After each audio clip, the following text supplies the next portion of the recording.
could you? I mean, maybe she's in the. I mean, that's bad news. So she's upset. So she's acting like an upset girl. Yeah, but Right? the thing is, like, I mean, she's that kind of person that can like actually cause frustration. To me, I don't like to feel that way. What's the frustration that she would cause? Meaning, like, as you heard, she's the kind of person who can't actually have a conversation. She'll just like talk over you in like a manic, neurotic, obnoxious way. So if you want to have an actual conversation with her, the best way to do it is to like just actually let her exhaust herself, and you just have to have enough time and patience to let her just like talk endlessly. She will do that while she's accusing you of doing that. But again, she's an emotional extremist now. I mean, we've just disagreed over atheism and city planning, and she just hates it if I come up with a different idea. I don't have much patience for this. She's probably freaking out because I'm sure her life is at risk, and she's claiming to not believe in God, which I don't believe. I don't believe there's such a thing as an atheist. And then she's got weird liberal ideas, and this Israel-Palestine fit into it. She's got. Well, I don't want to bring up the name because I don't need to bring up Lashon Hara. But but you'll do it anyway. Say again? But you'll speak Lashon Hara anyway. I do it all the time. So. Say that again? But you participate in Lashon Hara. You just won't mention. No, I just said I don't want to participate in Lashon Hara. We were just having a conversation about somebody that we both know. Yeah. So she's emotionally fragile anyway, and undergoing these treatments, and doesn't like it if somebody disagrees with her, especially if it's a man. It's that old liberal man-hating, oppression-hating, imperialism-hating, patriarchy-hating. It's like from whatever, 10 years, politics from 10 years ago, sort of silliness. So there's a person who's going through radiation treatment right now, and is very prickly and angry and keeps booming rooms. But I just came into that room and it died like immediately. Well, I find this as particularly true among women. When they get pissed off, they boom the room. I thought it was you. Huh? You thought I boomed the room? Just kidding. Oh, I don't boom rooms. My joke was you can participate in Lashon Hara even if you don't mention the name. Say it again. I don't want to get into it. Lashon Hara. Well, you can participate in Lashon Hara even if you don't mention a particular name. Yes, but I was not doing either. You can also not participate in it and not mention the name. It kind of sounded like you were talking about someone, but whatever. No, we were talking about an experience that we both had. We just had come from an experience. Yeah. I see. Cora is always like that. They say it's prickly goos and gooey prickles, and it's like there's what like does that mean? Meaning that like some you know what the difference is between a BMW and a porcupine? What? About $40,000. No, with a BMW the pricks are on the inside. Did you ever listen to Click and Clack, the Tappet Brothers? What was the name of that NPR show? Click and Clack. That was the name, wasn't it? What was the name of that? That was their name. Oh, I thought that was the name of the show. They just... So they had a people called in. Show on NPR. It was kind of funny. They were like these Italian brothers from the Boston area with thick accent. Anyway, they were always insulting at BMW drivers, that hit BMW drivers. Kind of funny. Car Talk, that's the name of it. Yeah, thanks. It was on WBUR. I used to, that's the NPR station, or was, I don't think it's there, 93.9. I used to listen to it, 92.9, something like that. I used to listen to it driving back and forth to Massachusetts. It was a nationwide syndicated show. Right, but I used to listen to it on WBUR. I think that was their original programming that then they syndicated it to NPR. Anyway, they hated BMW drivers. Oh. I'm not sure why.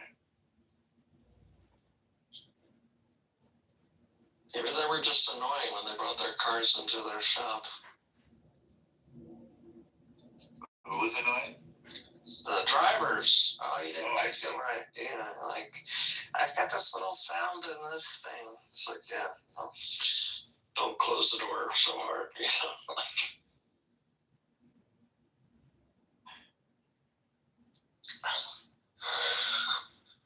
Oh my god.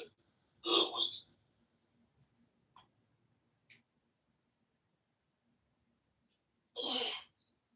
What's doing?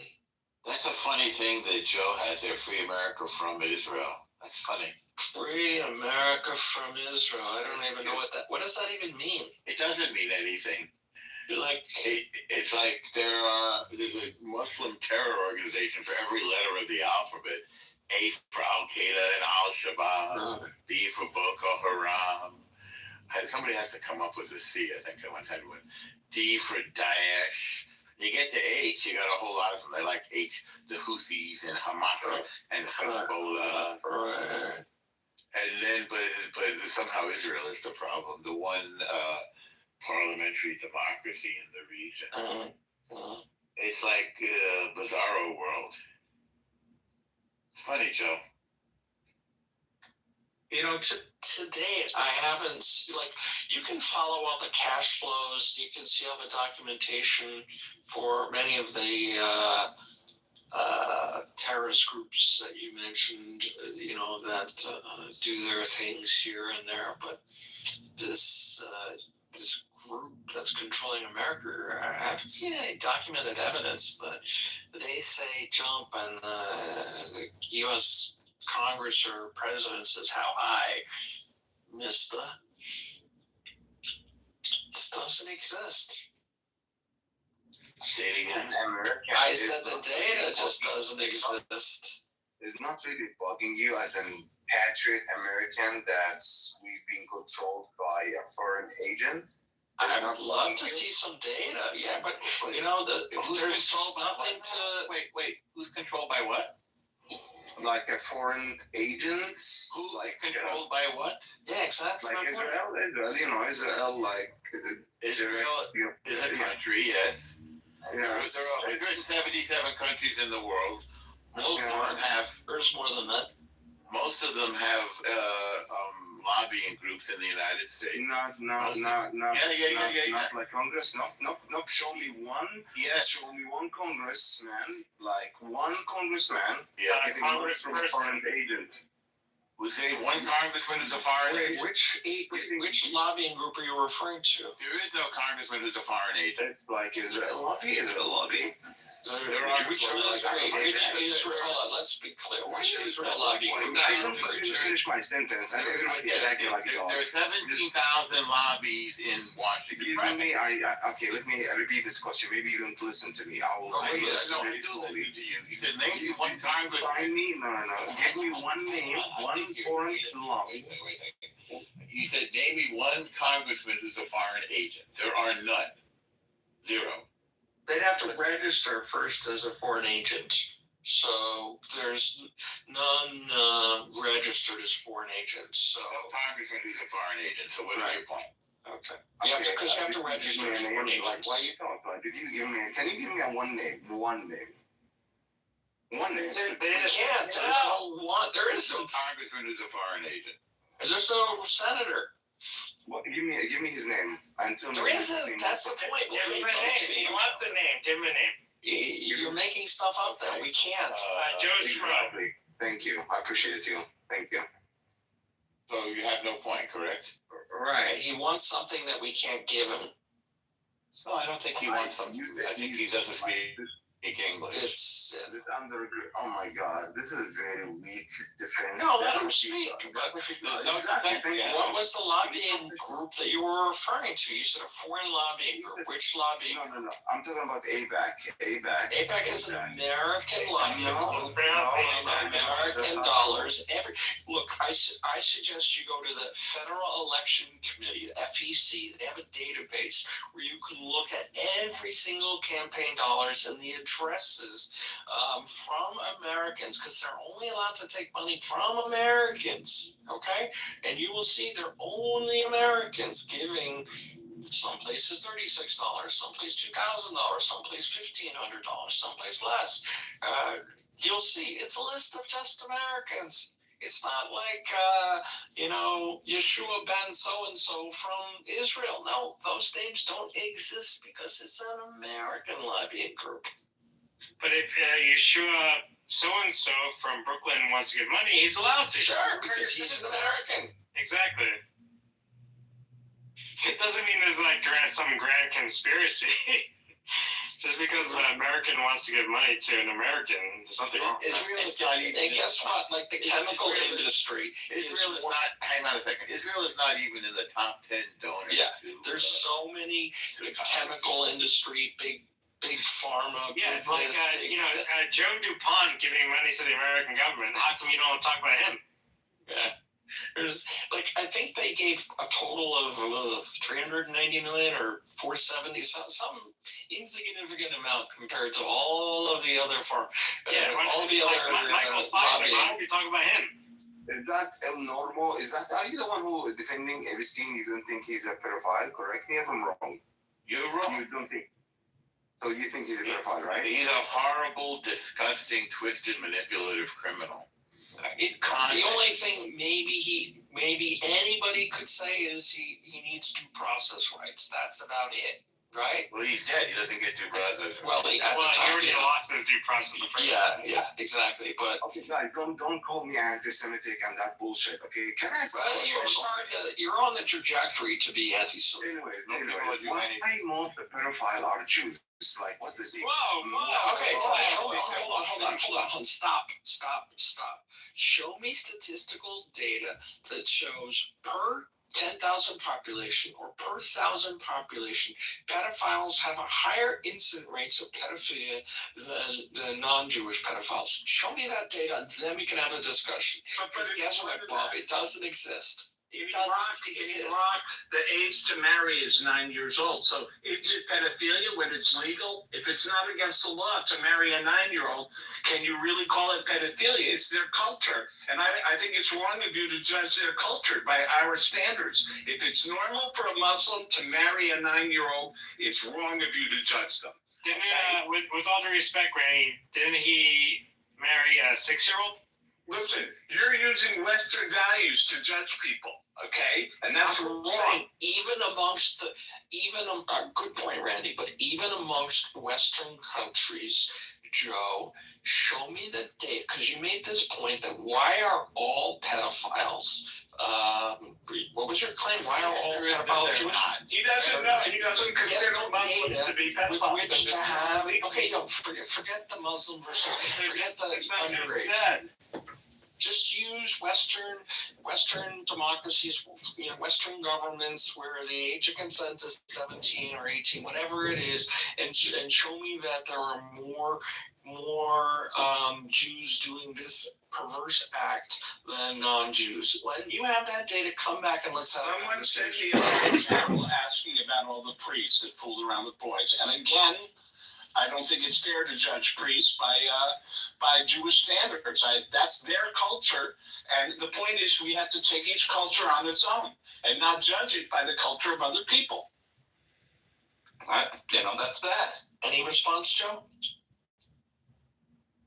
I think a lot of Arabian countries have ages of consent that are around 9, 10, 11, 12. Yeah, but usually comes from 12 is a teenager. 12 is a teenager. The difference becomes so reporting these kind of crimes. Like some people say, well, why is the infant mortality rate greater in Israel than in surrounding Arab countries? Why is it so high? Yeah, it isn't because the reporting standards in the surrounding countries are so poor that if they had the same kind of reporting levels, it would be. What does that have to do with the age of consent?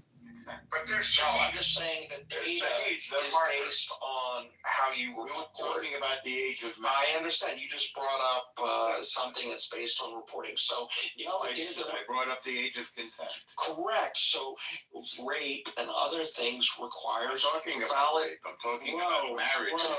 marriage, rape, anything that requires report. Rape, as far as I know. Of course, but anything that requires validation of data to say something happened. About the law, not data. That's right. That's true. I can't explain it a fourth time. Why did they lower the marriage age to 9 in Iraq? Does that make them a nation of pedophiles? That was No. Well, again, you're using American standards. A 9-year-old, first of all, Iraqi 9-year-old girls are very mature. Okay, much more mature than Americans. I wouldn't say that, no, Randy. No? Well, we liberated No, Iraq. okay, We really liberated quick, Iraq. 2 seconds. 2 seconds of these. We liberated Iraq, remember? Norm, so I read in the New York Post that in Afghanistan they're starting to, they passed a law that men are allowed to be their women again. Did you read about that? Yeah. And you know what? The women are going to listen a lot more now. No, that's not funny. That's not funny. As long as they're chicks, though, it doesn't matter, right? Dude, wait, I don't even know what does that word mean. That's not nice. Don't worry, Randy. You'll find out. You'll find out, Yeah, Randy. what? When I go to Iraq, I'll find out. When your daughter enters Israel, you'll find out. When I go to, I've been in Israel many times. It's a beautiful place. Do you know that a quarter of all the doctors in Israel are Palestinian? How could it be apartheid when a quarter of the doctors are Palestinian? You know how many doctors there are in Iran, Jewish doctors there are in Iran, and the whole Arab world? Under 10. Okay? So who's the apartheid country? You tell me. The ones that consider non-Muslims dhimmis or second class. The ones that expelled all the Jews and committed ethnic cleansing. Yeah. What about the ones that say convert or die? Those? Yeah, so that's how, that's the whole Middle East. But you know what I said to my Palestinian doctor? What? I said, doctor, give me the news. I got a bad case of loving you. Damn. No pill gonna cure my ill. I got a bad case of loving you. Who sings that? Robert Palmer. Although I forgot who wrote it originally, but yeah, I'm singing it now. You know, I'll take all the emojis I can get. I'm trying to get to the 1%, please. Thank you. I'll be here all week. Unfortunately, I can't react to myself. If I could, I'd be in the top 1%. I mean, you live in the Upper West Side, so. Hello, I said doctor, not doctor. Sorry. I didn't say doctor, you little maniac, you. You live in that energy maniac whose brother pays $40,000 in taxes. Wow, Doc. You have 5 brothers, don't you? You have 5 brothers, remember? I mean, Docs is right, baby. What's good for the goose is good for the gander. I was paying you a compliment there. Yeah, I'm paying you a lot of compliments. Okay? I'm gonna dox you, dude. I'm really gonna dox you. You know, Norm, for the record, I invited Randy a couple times. Oh my God. But he never How many times are you gonna say this? You know, 1 to 2 times you invite I just want to witness. Even the train stops once in a while, David. I mean, the ASPCA called. They got to report someone's beating a dead horse. Please, brother. Oh, that was a good one, Randy. Lord Kitover, I like your campaign videos, by the way.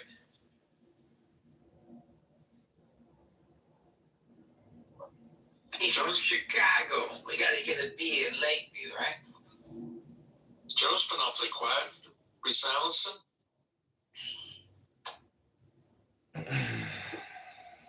Joe is booking a flight to Iraq right now. He wants some of that 9-year-old. Once you told him about the 9-year-olds, he's like, yeah, he's on his way there, dude. He's like, 9-year-olds? What the? Here I come. He's booking a seat on the Lolita Express. Yeah, baby. I don't blame him, man. You know what's a good thing about 9-year-old is? Muslim male to do it. I think you have to be Muslim male. He's going to have to Hopefully they're virgins, these 9-year-olds. That's all I want to say. Hopefully they're female too. Yeah. I mean, Is there anything wrong with that? Yeah, if your dad, if the only person you've had sex with is your dad, are you still a virgin, kind of, technically? Randy, come on. We gotta stop. I'm sorry.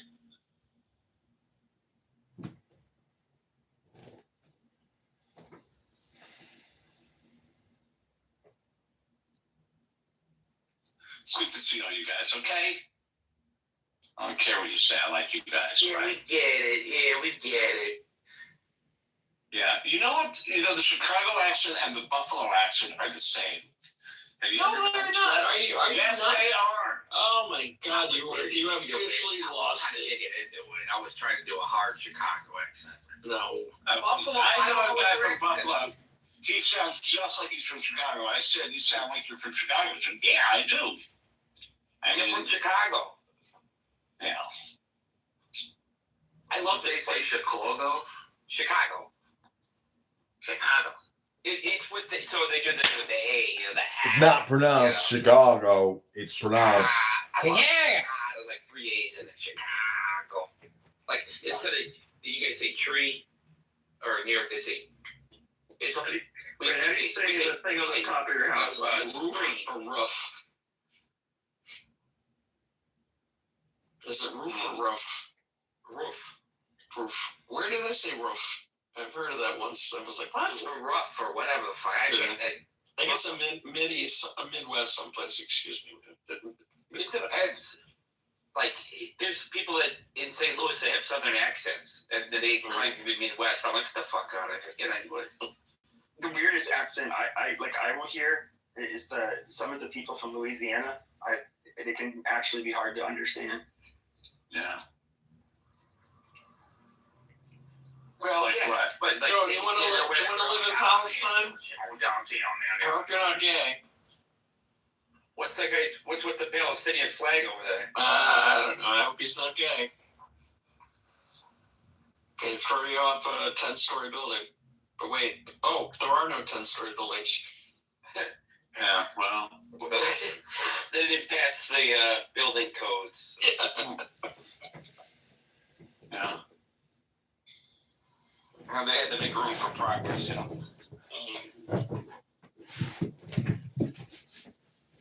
Is this guy serious? Do you know this person? Free America? He's just full of like one-line, insults. Oh, but like he doesn't have an actual game plan on how to do so.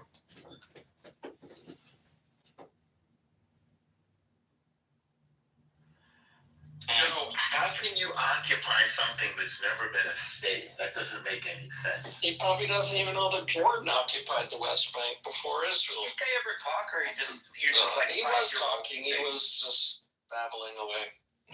Listen, Most of us got 30 seconds to say something before he's removed. If it was never a state, then that applies to Jordan as well. I'm sorry. let me be clear. Most of the so-called Palestinian Arabs are migrant Arabs who came to the area from other countries because of opportunities created by the Jewish settlements. Israel drained the swamps, turned the deserts into farmland. It wasn't farmland before. So these are people who came the same time as the Jews. If you look at the population growth, the Palestinian Arab population growth basically tracks the Jewish growth. More Jews came, they needed more laborers, and more Arabs came for opportunities. It's not like there was some big Palestinian society with a king or a... But they outnumbered you guys by quite a bit. I mean, right At what point? When did they outnumber? In the late 1940s. No, they didn't. That's just... You're statistically Let wrong. me look it up. You're statistically wrong. Are you What is the late 1940s? What year are you talking I'll about? say 1947. Okay, Right. by the way, Hold on. Wait, stop. Stop. 850,000 What is the claim? What is the claim? Europe, they had to go somewhere. What is the claim? 850,000 Jews were kicked out of Arab countries. Iraq, Iran, Algeria, Yemen, Syria. They were citizens there forever. 47. They were kicked out. Well, you picked a random 1947, time. How much did they outnumber you guys? Let us go to 1949. What's the claim? Oh, the Arabs that were living in Palestine and what is today Israel, they grossly outnumbered the Jewish population. Listen, after every war, there is an exchange of population. Every war. Ukraine, Poland, Germany, Russia. After every war, there are refugees and people leave. And that's in every country. India, Pakistan, Bangladesh. Why is this one country, the tiniest of all Wait, countries? did you say 47? Yeah, 1947. Okay, so I'm going to exclude Jordan because it was carved out in 1946. Okay. Okay. Anyway, the point being,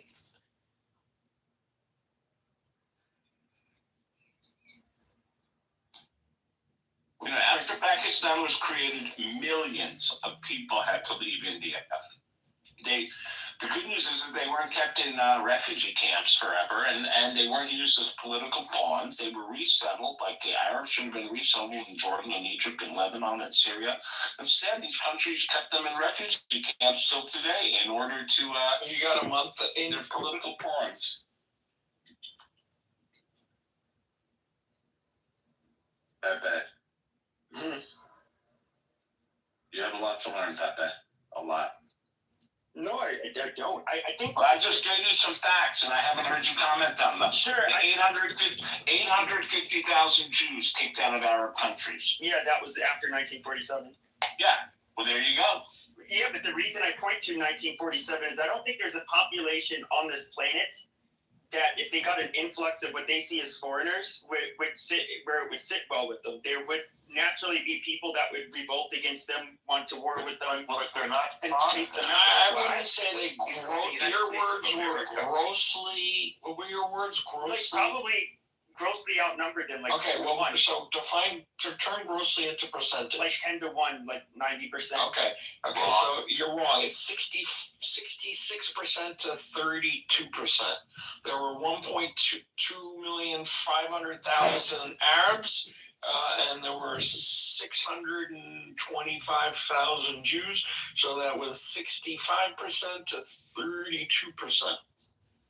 Not for nothing. The Arabs were offered their own homeland. The Palestinians were offered a homeland. They said no. But at that time, They that's were. not how it's going to work. They're Yeah, because they're murderers. So wait, do you No. want to revisit? we were using on my land. Do you concede that your point was a little bit exaggerated? Yeah, it was a little bit exaggerated. So when did you have a lot of numbers? Did you have a lot of people coming in the early 40s too? Well, I mean, if only they could have, then 6 million Jews wouldn't have been killed. If only the British had let them in. Instead, they were turned away. Have you looked up the Etienne conference? We act like the Holocaust never happened over here. Yeah, have you looked up the Etienne conference? I don't know what that is. Yeah. Take a look at that. It's so Roosevelt selective. participated. Yeah, It's outrage. It's so selective, you know? Etienne What about the fact that conference. the Arabs destroyed all the Jewish synagogues and built mosques there? I mean, your outrage is so selective. What did they do to the nice cathedrals in that are now Turkey? But then you talk to the Turks about that. I know it. That's a different room, Pepe. You bring your anger to the Turks, but you don't do that because the Jews are easy picking. It's easy to pick on Jews. A Turk would kick your ass. A Jew will actually engage you in conversation. A Turk would kick your ass and say, "Get the fuck out of here." No, I beat the shit out of that. That's true. In real life. Yeah. I'll take things that never happened for 1,000. Oh, okay. All right. Alex, was that like a game show reference? Yeah. This guy, okay, he's a Philadelphia lawyer over here. No, here's the part, and I don't know. Maybe it's because. Well, that's the most honest thing you said. You don't know, so we Yeah. can So come back. hold Okay? on, Randy. Calm down. Now, calm, buddy. I mean, I don't. Miss, I am very calm now. Do you think there's anybody that would be that if they were in the Palestinian situation they would sit well with them? No. Well, tell me this. There's been, this is the only place where terror is tolerated. Do you think American Indians have a right to blow up buildings in New York City? I mean, since their land was taken, do you think they should be doing terror in New York hundreds of years ago? Would you justify that? Would you say, yeah, Native Americans have a right to do violence all Sure, over but New you're York City? talking about them like challenging the Israeli state literally within the same year that it was founded. I mean, I'm talking about 2023. I'm talking about 80 years later. Would you, that we're talking about right now, not then. We're talking about right now. There's still terror. Yeah, they're going to do it, especially. Right. So do you think American Indians should be blowing up buildings in New York? Do you think they should? Because their land was stolen, right, Pepe? There's some of them that feel that way. Yeah. Yeah, but do you think it's justified? That's my I question. wouldn't say that. Okay, well there you go. It's called the double standard. It's not a double they're not justified, but the Palestinians are. It's a double standard. No, I think that like I said, I think there's always a real. Listen, I stopped They often have like a real grievance. Why do you listen to him? I don't know why he's here. He likes to bait Jews. I don't know. He's got a problem with Jews. He should be kicked out. He's not tolerant. I don't know why we tolerate him. The Turks would tolerate him. I find it quite funny. Tucker asked a question to the other, the guy, I don't know, the idiotic who was in Israel, who was the ambassador of Israel. But if you look at the historically of European, Irish have their own language, Welsh have their own language, Scottish have their own language. There's no such thing called English. It doesn't make sense. Like the European Jewish had Yiddish. So it doesn't make any sense. It was What about Hebrew, Riri? Yeah, but the Yiddish is defined like European. What about Hebrew, though? She's good at The Europeans have Hebrew. No. I'm pissed off. I'm so You hate French, you're anti-Semitic. so fucking angry with Tucker, the Irish piece of shit. I'm pissed off because it was like, oh my god, why are the Jewish? You're Polish, you're fucking Eastern European, no, bitch, shut the fuck up. No, it doesn't make any sense. What? We don't understand you. I don't. All right. All right, guys. Shabbat shalom, everybody. It was good catching up. I'll be around all week. All right, I'm gonna run for now. Take care. Don't forget to tip your waiter.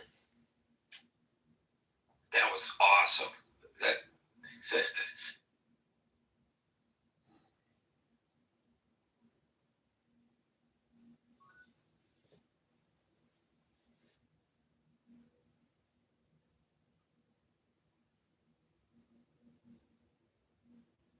So welcome back, everybody, to Iran War, Israel, Palestine, USA. Absolutely no terrorists allowed, because we know there's a lot of terrorist sympathizers and promoters floating around this app. Pepe, you're not a terrorist, are you? No. No, Pepe is anti-terrorist. It's like being anti-racist. Well, I would just say this. Just like how you can look at the Basque, you can look at the, I don't know, the Corsicans, they would do it. You had the IRA. You had people that would assassinate officials, blow shit up, usually aimed at fucking with the federal government. Or like the mafia. And so, like, I'm not going to say that, like,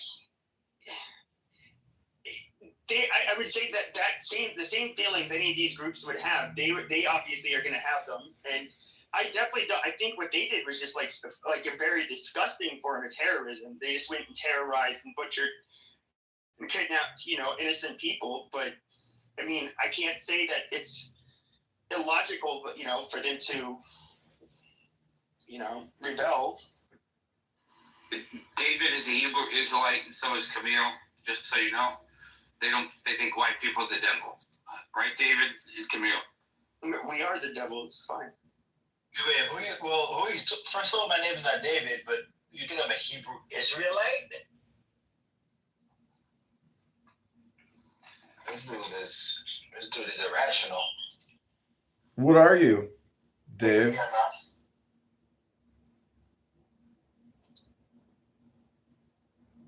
What are you, Dave?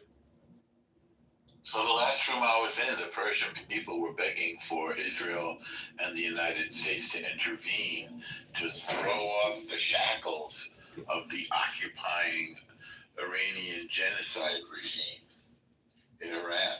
These people do not want to be oppressed by their government. And there's literally a guy from Tehran saying that please come bomb these people so we can finally be free.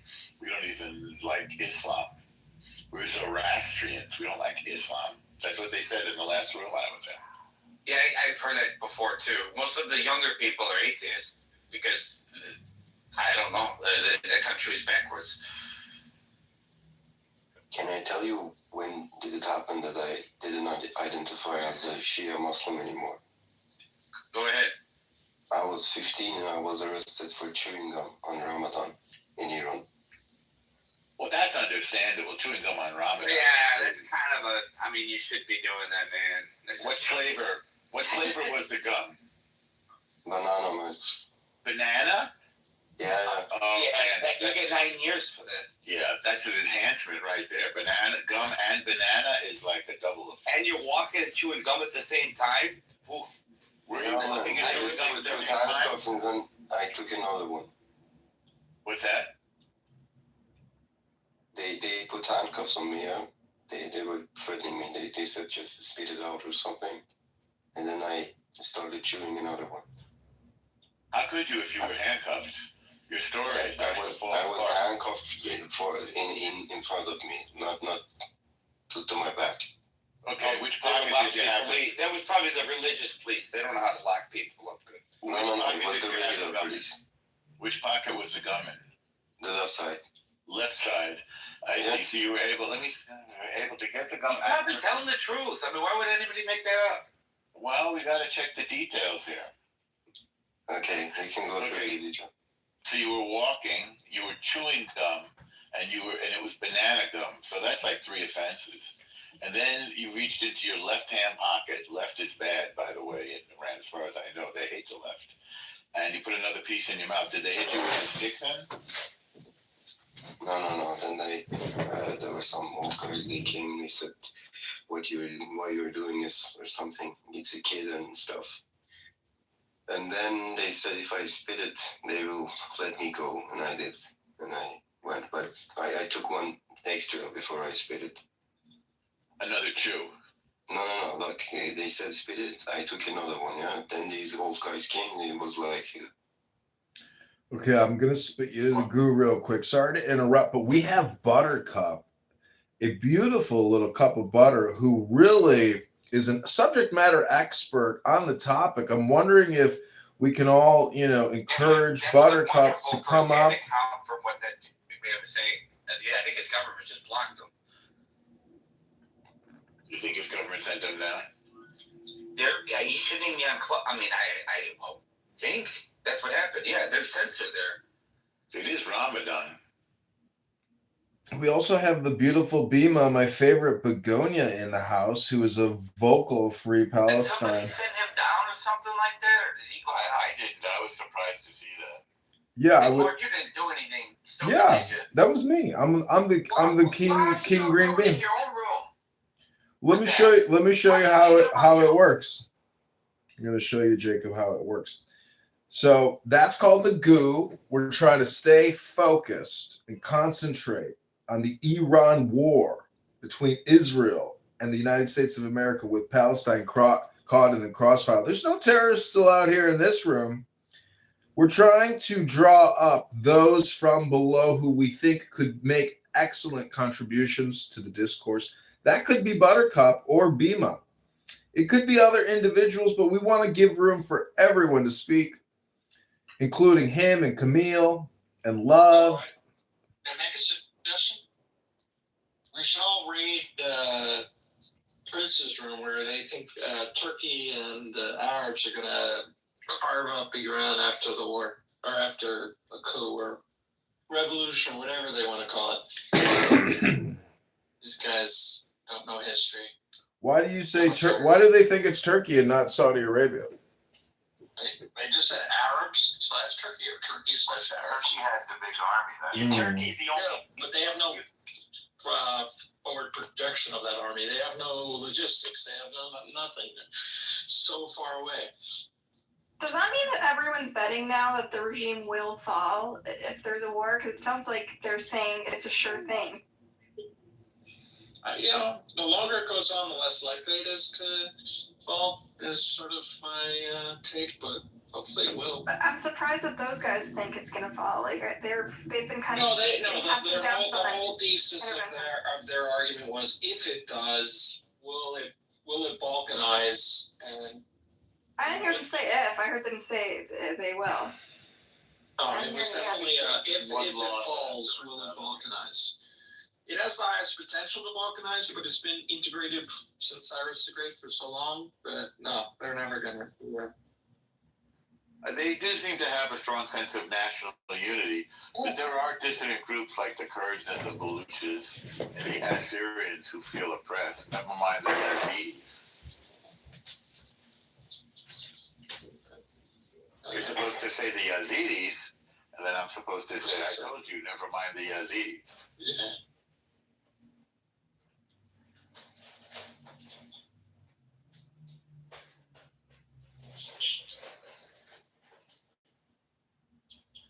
Still, it's like I guess it's a little ironic because I didn't expect those guys to be so optimistic about regime change. They fucking hate it. Like people. They like the regime. I'm surprised. Hate Iran. I'm not convinced that they like the regime. They don't like the regime. No, they don't like the regime. No, not at all. The Jews in America more. I feel like it's like a. They're oppressive. Look, they see, Muslims getting shot in the streets. Whether it's the Israelis or the regime, they don't like it. So It's seen a bulwark against the Israelis, though. It's like but they're also all Sunni. They think they don't have a positive opinion about Israelis are not shooting people in the street. That's the IRGC, the Iranian genocide. no, I'm saying whether they perceive as in Gaza, Israelis are talking about a shooting. pro-Pali room that's optimistic about the regime falling when they've been saying this whole time It's that if intervention in their mind. yeah. It's in their mind that they see. Well, their fallback position is that there's a new caliphate led by Turkey, which seems pretty ridiculous. Remember, we just withdrew from Syria. I mean, they've just been taking one loss after the other, so they have fallback position after fallback position in which somehow they're going to win in the future. Someday, somehow, Israel will fall, the U.S. will fall, and the caliphate will rule once again. It's a little far-fetched. It's a lot far-fetched. Yeah, I mean, Iran has definitely got to go. It's a coping mechanism. If they see the United States, even though they say, oh, now the world's waking up to Israel's blah, blah, blah, blah, gay pride, blah, blah. But then they see that the world's greatest superpower is formed a indelible partnership with Israel, both militarily and in terms of intelligence and geopolitically and even economically. And they're like, well, the caliphate's going to come. This is like people who lost the Civil War saying the South will rise again. Is that ridiculous? What they do is they've done this over and over. The more they attack Israel, the more they strengthen the Jewish people's resolve. And the more they make it clear that our defeating them is necessary and justified. So they sow the seeds of their own doom. Israel's never been stronger than it is right now, ever.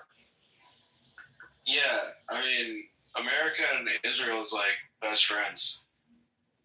They are. They just recently recalibrated our alliances, and they deemed Israel the most capable ally, the best and most capable ally.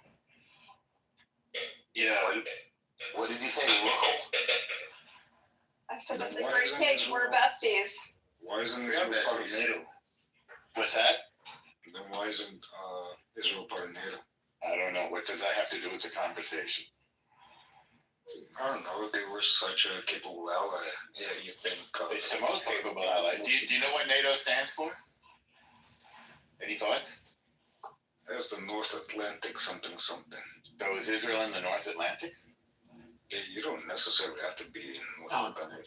That's the basis of the alliance. It was to oppose Russia in the Soviet Union in Europe. Isn't Georgia part of NATO? North Atlantic Treaty Organization. Isn't Georgia part of NATO? I don't know. Georgia is allied with Russia.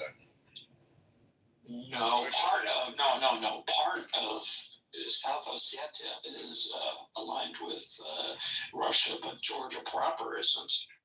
Georgia is under de facto Russian rule. They've become like Russia reestablished its dominance over Georgia. All right, I'm trying to do the math. You're a mathematician, Jakob. How many places is this conversation currently being beamed by Lord Kitover's many accounts because he has 70 phones. Yeah, I don't know. And I see at Least there's too many variables. I have no clue. How many phones? How many channels? And also, who cares? That's not the subject of the room. Yeah. It's a fun math problem because there's so many. So you can do that look. You know I basic thought you liked math. math, Yaakov. I do, but this is It's basic like- I math. think it's You know basic math. I think it's the number of Kitovers Okay, all right. to the power Let's of. not go off the topic of the room. Stop muting me, you fucker. Don't call me that. You can call me that, I guess. Anyway, I prefer you not call me that. Thank you. Annoying, foul-mouthed, older child. yeah, don't you know we're on secret 10? Wasn't it the part that said like, you know, using a foul language says more about you than it says about me? I think that's true. So how many empires do you think lasted more than 300 years? I don't know. Roman is one. Except you go back on The Greek, the British, the French, the Spanish. French did no. Sorry for the French one. Roman Empire is actually distinct from the. No, the French Empire still exists now. There's French territories outside of mainland. Dude, Rome got dominated by Christianity. Like, it's crazy. Did that help? Well, actually, Rome got dominated by the barbarians, the German army, or the Germanic.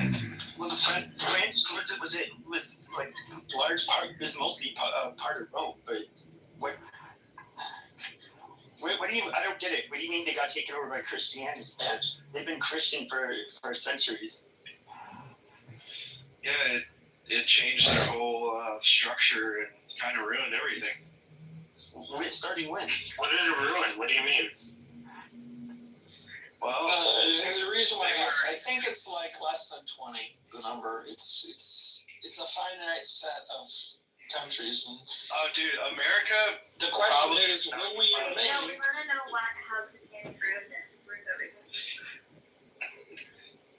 Because it took away their native religion and their whole foundation of their society was What's their native religion? erased. Hold on, let me Like they're wait, hold on. What native religion? they're pagans. Their pagan religion, you know. Who is it? Jupiter? Okay, and so tell me Mars? how the pagan religion helps people. Wait, what do you mean? Like, peacefully. King Louis had a priest as part of his council. What do you mean?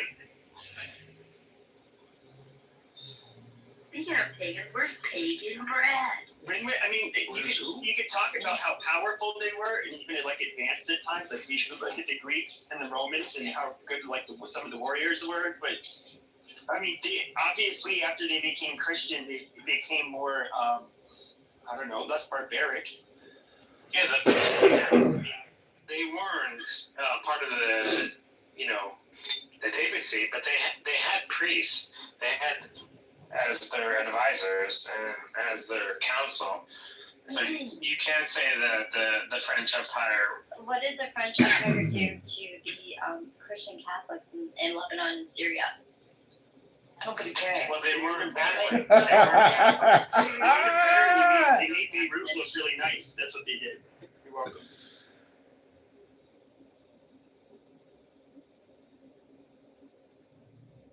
Yeah, but they were given that area. They didn't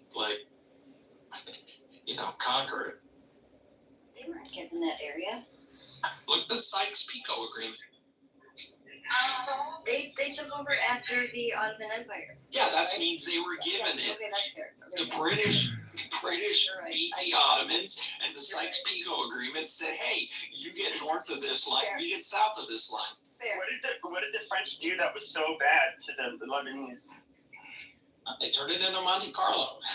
I never heard. Moved to America. How about that? Huh? They turned into the Paris of the Middle East. Yeah, you guys didn't flee. The Lebanese didn't flee because of anything the French did. And are you Lebanese? Yes, I am. Huh? Also Yeah. When's the last time you were in Beirut? No, I haven't been. I would like to go one day, but now is not the time. No, I highly suggest you don't. But I heard that it was absolutely beautiful in the pictures. It was beautiful. Yeah, it's a shithole now, dude. It's like really deteriorated. Yeah. That's No, but Lebanon is not a shithole. It's not. It is. I don't mean this in a mean way. It's just like everything that was nice, it's torn down. It's very Yeah, poor. but you're trying to be English, you're trying to be British, you're trying to be Scottish, Welsh, Germany. No, I think it's like my country's from Somaliland. I'm from Somaliland. It's beautiful. Well, Somalia. Yeah, that's an improving shithole. That's an improving country. Yeah, it's not a shithole. It's an improving country. Somalia is a goddamn dump. No, it's not Somali. It's Somaliland. Correction, Lebanon. Hello. Yeah. Yes, it is. Somaliland is an improving shithole. Somalia is a complete shithole. That's like Manhattan versus the Bronx. Yeah. No. Both of them are going on the downhill trajectory now. Oh my goodness. But we're rooting for Somaliland.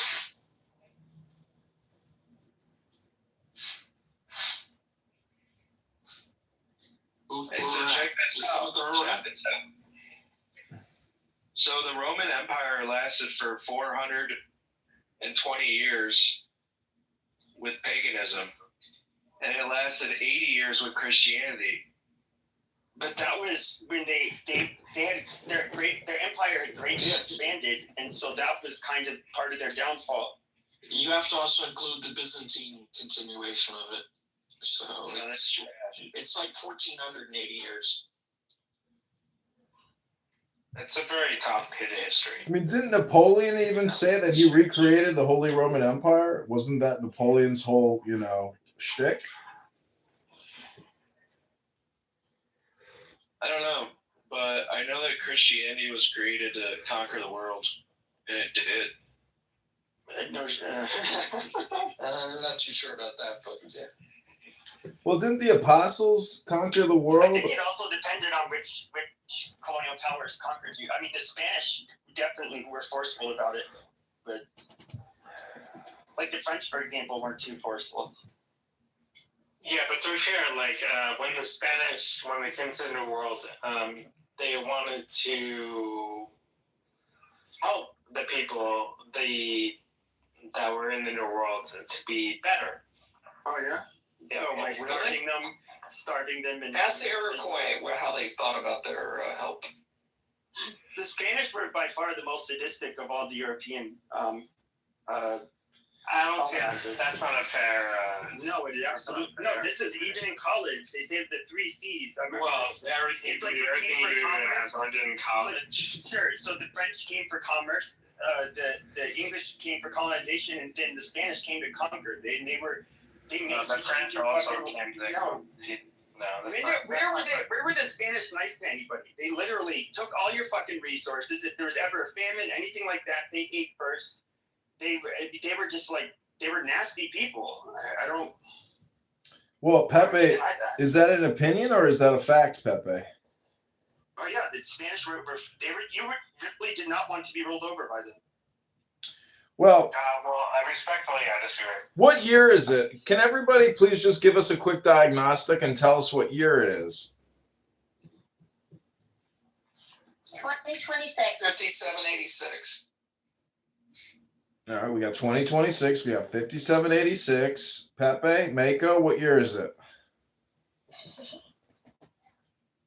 I wasn't listening. What's up? Yeah, I was asking you, Mako, what year is it? It's 2026. Why? It's not the year 1400?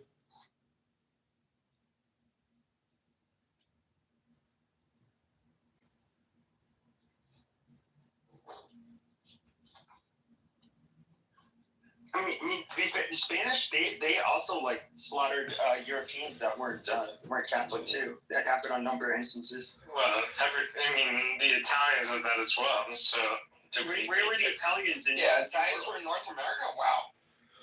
No, he was saying about in Europe. No, I'm talking about here. Well, what made the Spanish? Who killed the most people in the New World was the British. With all the respect, the British and the French did the most. Well, the French barely had any land in it. The French and Indian Wars. You know how many people died in those wars? What are you talking about? You know, I will point out that I've read that the British Empire was able to expand to every part of the globe for one reason and one reason only, because of the mechanization of the rifle and the ability to automate, you know, the discharge of bullets at high scale, high velocity at scale. So, you know, without that ability to say STFU or we're going to give you a Gatling gun, you know, that's real power. Gatling guns until the Civil War. Well, you see my point about the ability to deliver a high volume of a single barrel. We actually had Sorry, John. I think it was called the repeater. I think it was called the repeater rifle. The repeater rifle, I think, is the big stage in warfare. Yes. We actually had a superior rifle. What was it? The BESS, I believe. But I think it had slightly some rifling in the barrel, but it was a little bit more accurate out to a longer distance. So the British it was more about the war tactics on the ground that gave America the edge over the British and the French and the Spanish. Well, I'm looking at an interesting historical document. It says the law of the strong. This is our law and the joy of the world. And that's, you know, a British Kabbalist. Now, Pepe thinks that the Spanish were the most merciless conquistadors. But what was the philosophy of the Spanish conquistadors, Pepe? They're probably just like they just got done getting rolled over for how many fucking 7 or 8 centuries by a bunch of fucking Muslims. But I think you're being over negative towards the Spanish Empire. No, I don't think I am at all.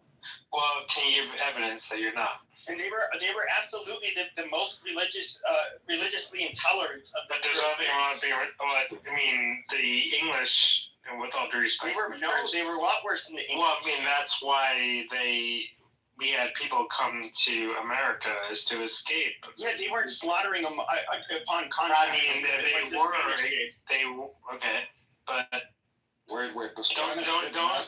don't say that the British weren't being. No, the Spanish were, dude. They were like negative to people who don't believe like in jihadists. Things. They were Catholic jihadists, dude. I don't know how else to put it. They did genocide on the region, so I think that's the point. So again, I ask you, what year is it? Is it 2026? Is it February 21st on a Saturday? Are you all here right now? Hello?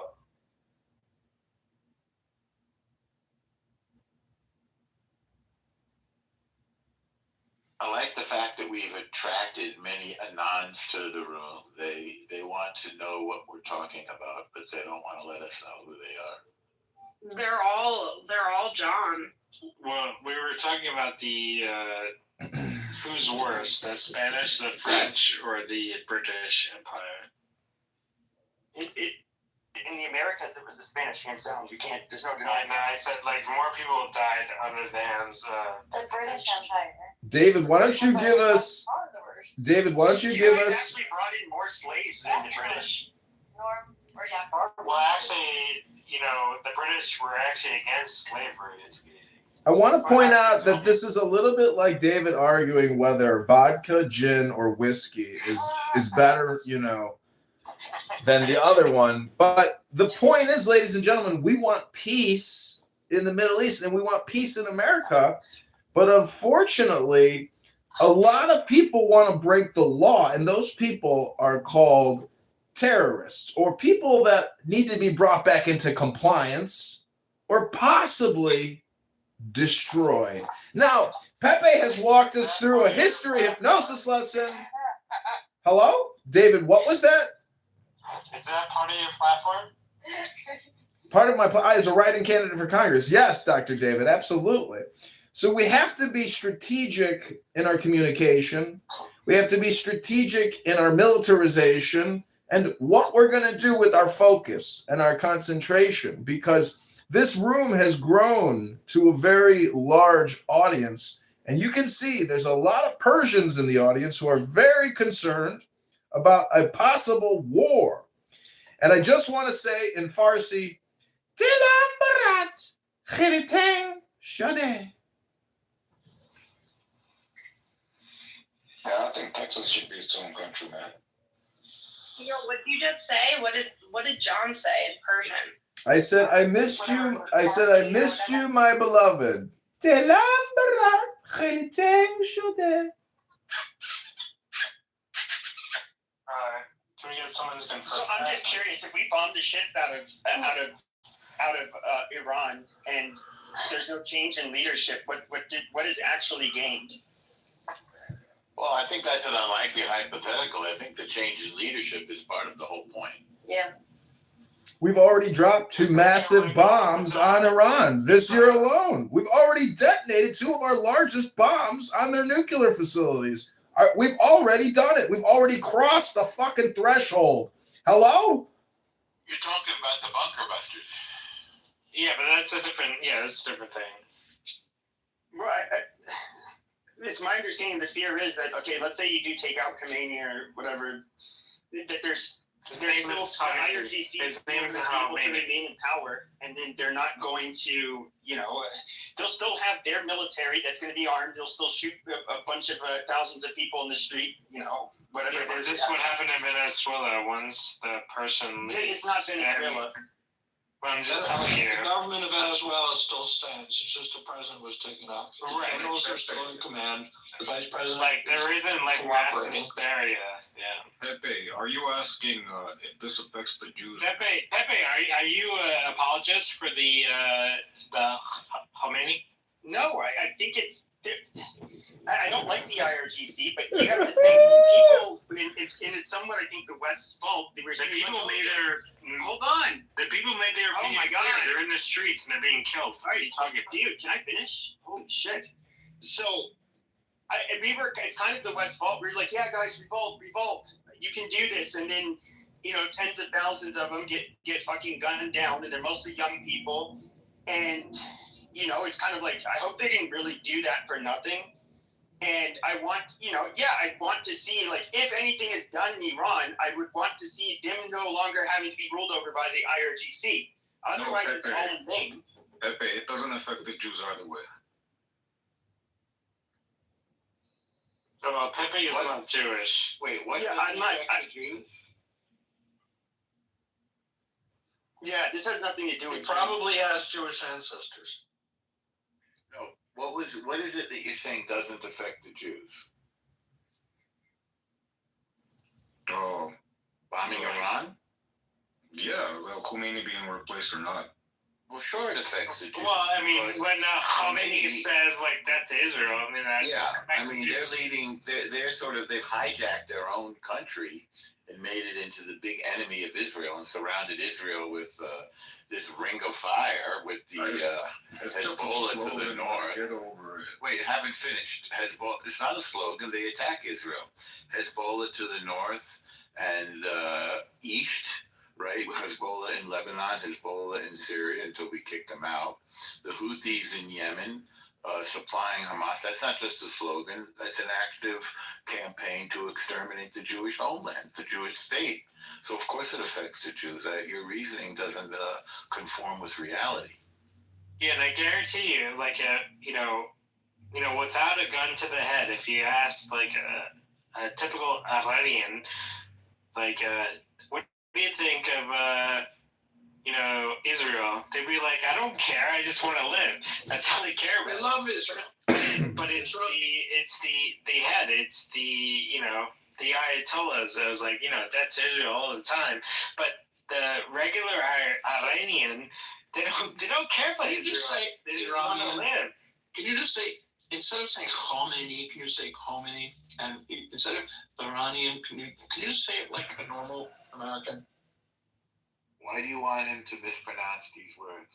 Nothing, because he's trying to sound like Like he speaks Persian, like with one word in an English sentence. Respectful of the Oh my God. But he's faking the funk. It doesn't come No, out ask him natural. to say Michelin restaurant. Well, he goes to a lot of Michelin restaurants. Well, that's how you pronounce Yeah, it. and 99% of the English-speaking words says, "Hey, I went to a 3-star Michelin restaurant." Yaakov, with all due respect, having been to a few Michelin star restaurants, that's how you pronounce it. I'm sorry. And people look at you like you're nuts. Yeah, Actually, my friends friends brother pronounce did it the say that same when way. they tried like pronouncing like one of the things like they say where they actually it's not so-called being the loud obnoxious American, but it is the people who try to be fancy, smancy, and act like they're an expert on French culture and say their fucking words and butcher them, and that is like I guess like more irritating to them.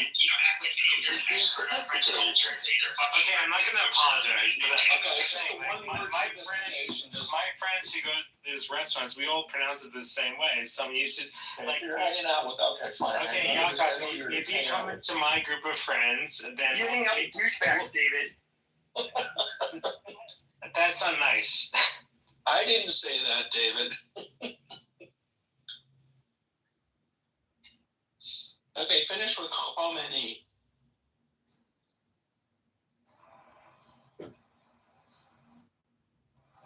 And you don't have to respond to anything, David. Of course not. It's all in fine. We're all friends. David's taking me out to a hockey game at some point. Wow. It's a Rangers game. We're going to a Rangers game. I don't know. See, David also hung out with Rabbi Nick Dickerson, known as Randy. So, I mean... Docs. Yeah. Dude. Well, you obviously said it because I don't think Anne has an intelligence network. You self-dox. Why? Is that because she's a woman that she doesn't have an intelligence? Yeah. No, I'm just thinking. I don't. Most people on this app don't have their own personal intelligence service. So I'm guessing. I'm just guessing that in one room, David. Yeah. See, Norm, like. No. I do want to point out that everybody always says that they're out there gathering information, and I think everyone here would agree that everyone is out there gathering information. That's typical human behavior. We're all addicted to information, and we love it, and we gather it because it's valuable, and that's where we get the term valuable information. But that doesn't mean women aren't intelligent. What is a woman? Ask Supreme Court Justice Ketanji Brown Jackson. She's the worst example you could have brought up. I'll be honest. Not to be confused with Jackson Brown. Women are not. Not to be confused with Jesse Jackson, God rest his soul. Hello, God are you rest woman? his soul. David's a woman now. No, women are not good drivers, figuratively and literally. I never said that. I said that because that's the truth. Like women are good at some things, and men are good at A woman might be a fool and stupid, but she still could have better intuition than a man. Yeah. What does that mean? As we know, a fool and their money are soon parted. No, who said that? That sounds famous. It does sound famous. That's cute, babe.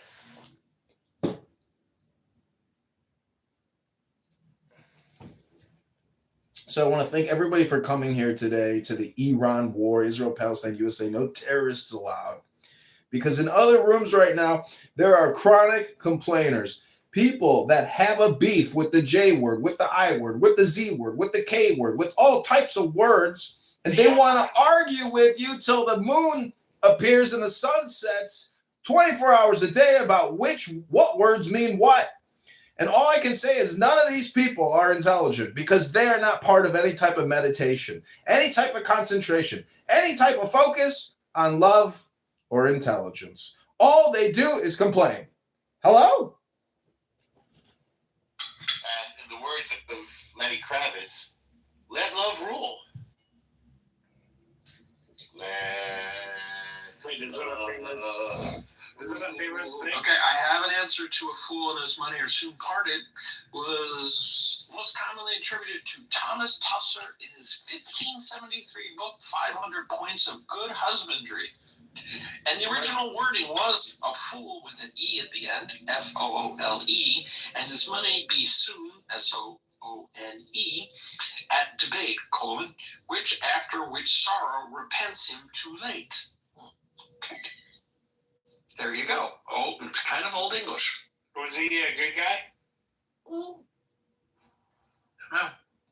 Was he a good guy? My friend David, was he a good guy? What does it mean by repents him too late? Well, there's people I've been quoting before, and my friend, I remember I was at a dinner party. Have another drink. No, really quick. I was at a dinner party, and I mentioned like a quote, and my friend told me that the person I was quoting was a bad guy. It's like, oh, I'm sorry. So it also says the next time you're at a dinner party and someone says a fool is money, that quote. It's commonly misquoted to William Shakespeare, but it does not appear in any of his plays or writings. So you can say, it does not appear in any of his plays or writings. Well, William Shakespeare was kind of not a good guy. So what do you mean he was not a good guy? History. I want to know how he knew about Denmark and Venice. Who was an English major, and she told me the whole history of the idea. Well, actually, he wasn't a real person, or maybe he was, but she basically told me the history of William Shakespeare, and kind of like not a good person, Norm, do you think he was an amalgam? Like in 2026, he would have been, Me Too'd. He would have been, not a good guy. My question, how did he know about Denmark and Venice and all these different far-flung places when he never really left his own city, as far as we know? From just people talking about it? You can always read in a book. Oh, you think he went to the downtown library?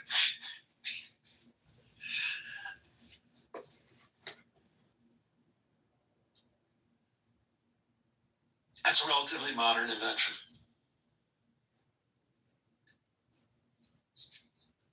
Hello, everyone. Can I speak? I'm an Iranian person. And I saw the title of this room, and I just came to. Actually, I'm curious to know whether I consider you guys to be mostly Americans. So I just want to know what's your idea about whether the United States should attack the regime in Iran, or you do not support. Well, the IRGC has been a problem for many decades, and I think the world agreed long ago that at minimum they should not be allowed to have nuclear weapons, and at maximum they should not be allowed to threaten the rest of the world.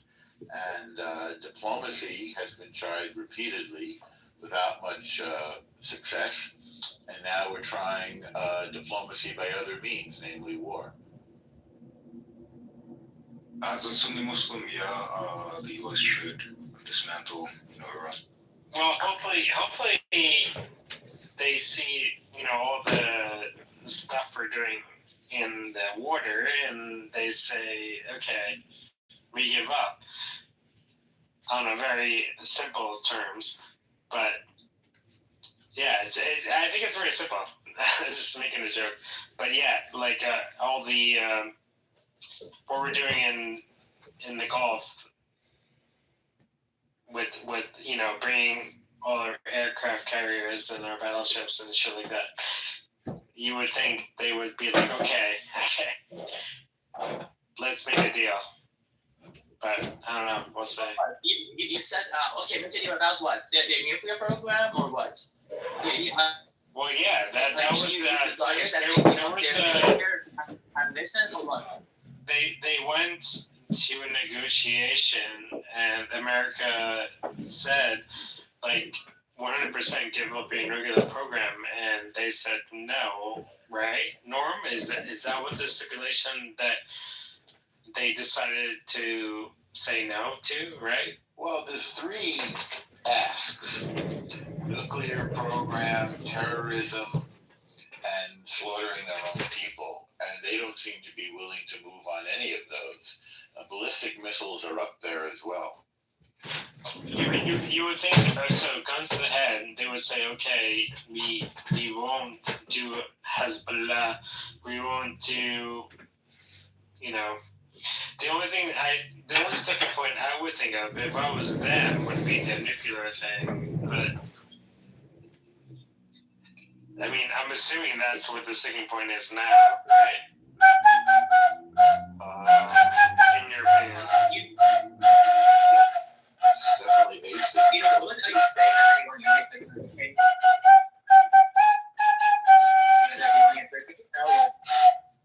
It's not just about their nuclear program. It's also about their ballistic missile. Actually, I, as an Iranian person, know that their nuclear program has always been the cover-up for their main deterrence policy, which is the ballistic missile.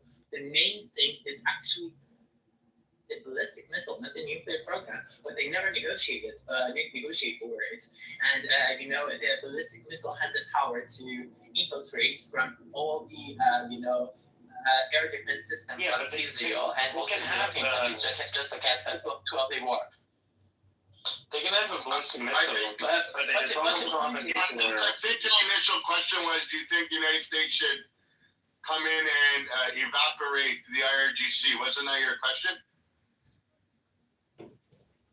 Hello? Velvet? And whether you Americans. Was that your question? Yes, I answered. There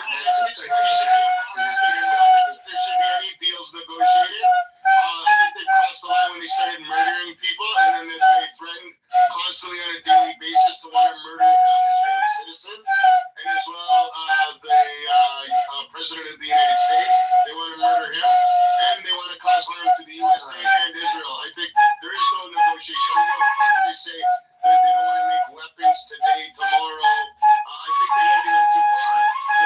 That's a negotiating thing with a pedophile, David. He already took what is the resolution? Death. So we should just bomb all of it. Because today they're going to say, okay, we agreed. Well, tomorrow they're going to dig a tunnel and build their bombs under the tunnel. You don't change from wanting to murder every Israeli citizen and the United States of America to being a good person. I'm sorry.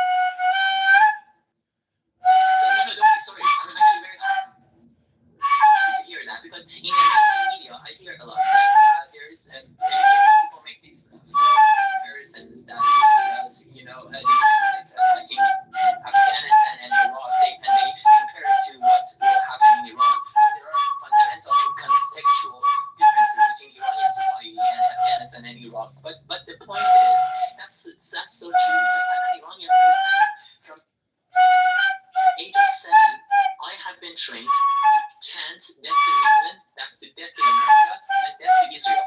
And despite 47 years of this oppressive regime, Iranian people have never hated America. Actually, we love America and we love Israel. We consider that as opposed to all other Muslim countries in the region. So look at the society of, for instance, Saudi Arabia, Qatar, Kuwait, even Turkey. Unfortunately, they hate America and they hate Israel, but the Iranian people don't because we have to share same values. During the past 26 years, from 1999, for 6 times we have been fighting for this regime. For what? For democracy, for freedom of speech, freedom of thinking, equality between men and women, because the Islamic regime is a gender apartheid regime, and separation of religion from power. All the values that the Western countries, including the United States, are meant to defend and hold dear. So the point is, I'm so happy and I'm so relieved that I hear individual voices, although you might not be, represented in the mainstream media, such as CNN or other networks. But I'm so happy that I hear that not only you see the real fact that there is nothing you can change about the design.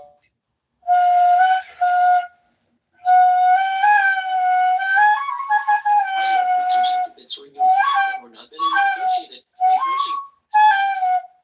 with them or not, they consider Israel to be literal Satan and the United States as great Satan. That's what they teach us. But I'm so happy to hear first that. And second, when I hear that let me see what is your name, Blessed. When I hear that Blessed was saying that they slaughtered their own people. That gives me such a you have no idea how relieved I am that you also care about, Iranian freedom-loving fighters that have been fighting with their bare hands with this regime for so long. And the fact that you're concerned about the massacre that this regime has made. And again, let me remind you, this was not their first time. This was their sixth time. I mean, just look at 2022 during the Women Life Freedom Movement. They literally blinded. I'm not making the numbers. Just look at the United Nations substantiated statistic. More than 500 protesters during the 2022 movement, Women Life Freedom Movement, got blinded. Big comparison. So, for instance, 2 people in Minnesota. I'm not going to downplay what happened in Minnesota. I know it is triggering. Even every single person counts, and every single casualty, even if it is one individual, it's a lot. But when we are speaking about tens of thousands of people being massacred by this regime, you cannot make that comparison. Or the fact that just during 2022, look at the United Nations substantiated statistic. You should start to care about the human rights abuses by this regime. And by the way, those people who got blinded and got killed by this regime were not people who were fighting for Islamism, extremism, terrorism, all those things. We happen to have the same values as you. So yes, we should care about our safety and our human rights, because at the end of the day, we will be your biggest ally in that region alongside Israel. Just as that was the case under Shah regime, under Shah reign.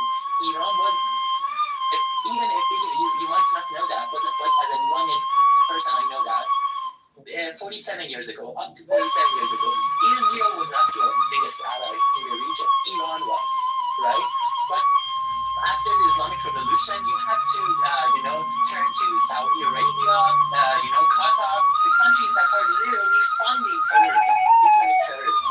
But Iranian people are not, a majority of them are not Muslims, and we don't hate you. So yeah, I'm so relieved that I hear those remarks. Thank you.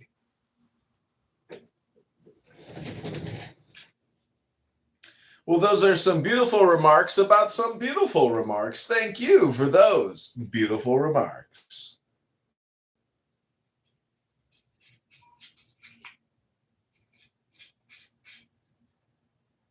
Well, we have so many auspicious and interesting people in the audience. Oh, our good friend Stanley Roper is here, straight out of Yerushalayim. Still hasn't paid his brother back the money he owes him, but Rabbono Shel Olam Hashem is going to make it all come, because it's almost Shavua Tov.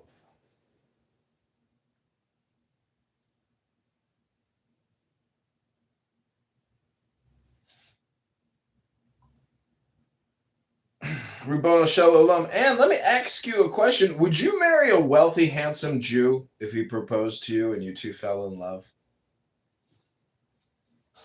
Who's that directed to?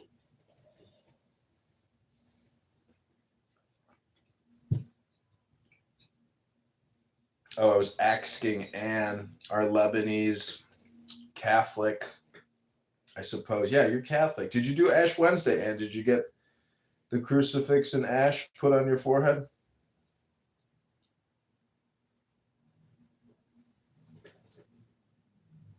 You shouldn't ask that question. Did you get the ashes put on your forehead, David? I'm not going to ask that question. I did.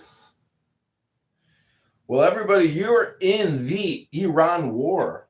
This is the Israel-Palestine-USA conflict, but no terrorists allowed room.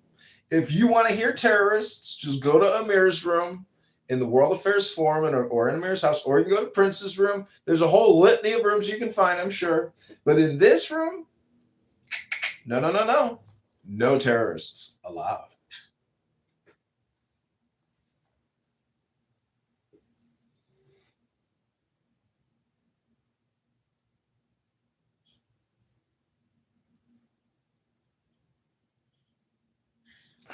What's up, Momo? Hey, what's up?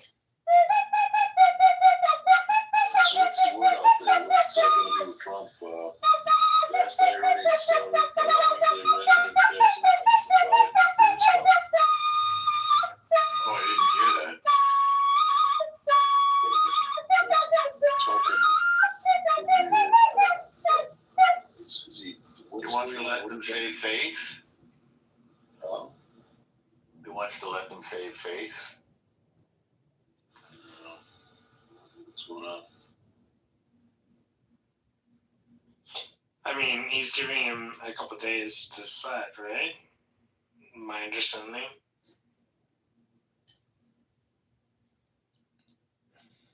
I mean, it's better than what Obama did, which is give him a bunch of money. I mean, that's. Did he give them money, or did they return the money that was frozen? Well, I mean, unfreezing money is the same as giving money.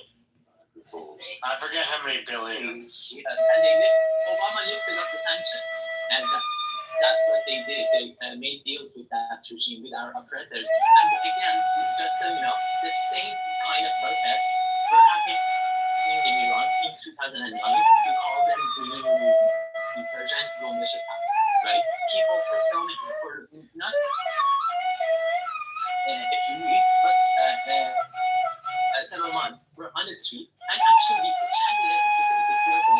In Persian, we said, Obama, Obama, Obama.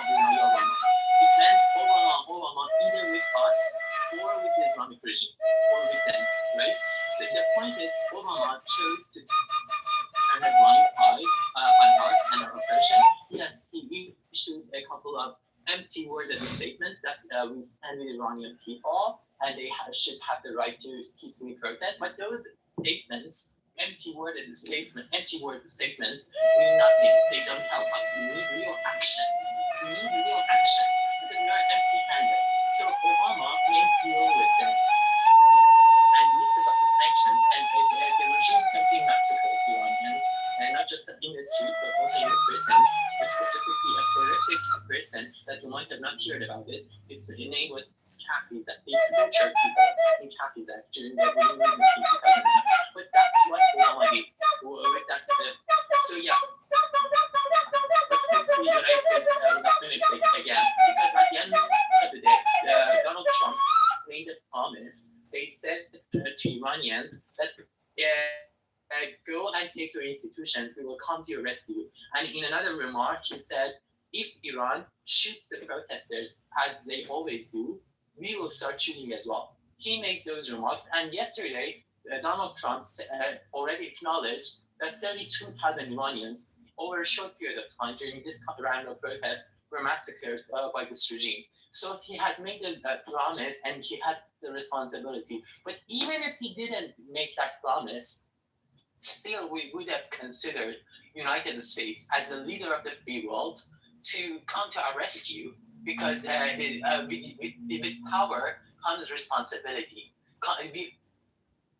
Because at the end of the day, first of all, we are all human beings. So if you see someone that is fighting for the values that you also share, democracy, women's rights, LGBTQ rights, all those values that the progressive society of Iranians stand for, you should help them, right? But even if you don't want to, you don't care about other people around the world, you just care about the United States, still, you should be wise enough just to understand that this regime wants to destroy your country. Not just this regime, by the way. Not just this regime. Islam itself. And, political Islam specifically. Velvet, you need to feel good about something. We're 3 branches of government, and our other branch of government, especially our Senate, has been steadfast in trying to support the people in Iran and to end this regime. And you need to look at the Senate Foreign Relations Committee. You need to look at the leadership there, the statements that they've been making. This is not only from the executive branch, but on our congressional level as well, and that's really important. Also, with respect to the funding, look at our House appropriations on military as well. I mean, it's people seem to forget we have that other branch of government that also put the squeeze and amplified the sanctions. And although had to fight the Obama administration tooth and nail on this, was able through these strong leaders within Senate and House to to squeeze that regime. So don't forget about that aspect of U.S. government. I just wanted to add that. They just listen to people like Tom Cotton or Lindsey Graham. They're very strong on the subject. Lindsey Graham, yeah, we love Lindsey Graham. We call him Uncle Graham. In English, it is said Uncle Graham. We love him, but again, I would say it is not something that United States is giving us a favor. It's not like that. We are not begging for other people's support. It is part of the United States benefit. Because but they see that, Velvet. They see that. It's not that they don't see. Of course, we see the burning of the U.S. flag. We see ourselves being called the Big Satan. We see what the missiles are targeting and what their threats are.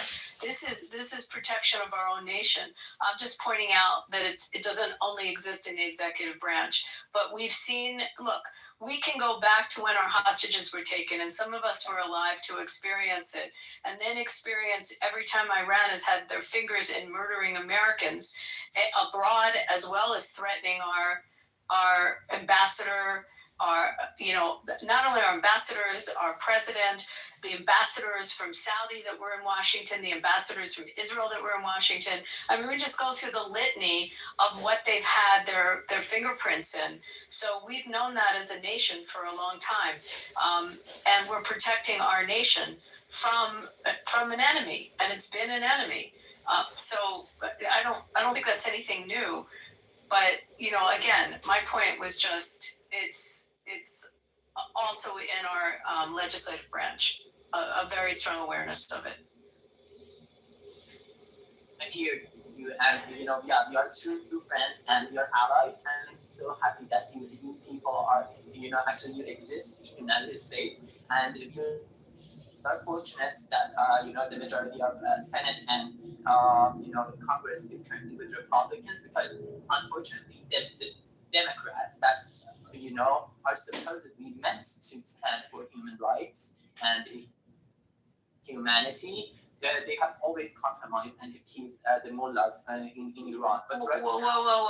I'm going to stop you on that one, because I got to stop you. And I'm a Republican, but there are Democrats that stand firmly on this position as well. I'm not going to say it does cross over party lines. There are some very strong Democrats that have been they were against the Iran deal. They went up against Obama on it. Not all of them, but there were some. And there are Democrats that are very loud and vocal on this. So it does cross over, and I'm not going to get political on it, because I would look at members of Congress like Josh Gottheimer and Jared Moskowitz, and I mean go through the list. Richie Torres, Susie Lee, they're strong about this. So let's not take that away from some of our better members of Congress. Also, my own senator, who is a Democrat, is absolutely strong on this, Jackie Rosen. So just you need to be fair on that one. Sorry, I had to jump in on that. What do you mean by being strong? I know that they're they sponsor legislation, they support the sanctions. No, look at the records, their voting records, and there's support of stronger sanctions, and there's support. No. I know. Do they support a war? Do they support a war against the regime? Because has a war on the regime been brought actually in front of Congress? Have we had a vote on that yet? I mean, tell what we've had a vote on. They've supported. But I'll post some voting records if you want to see.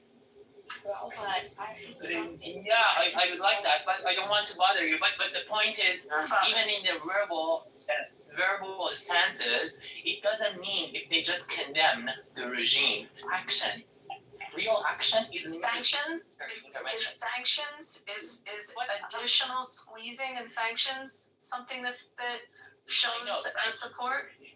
Sanctions help.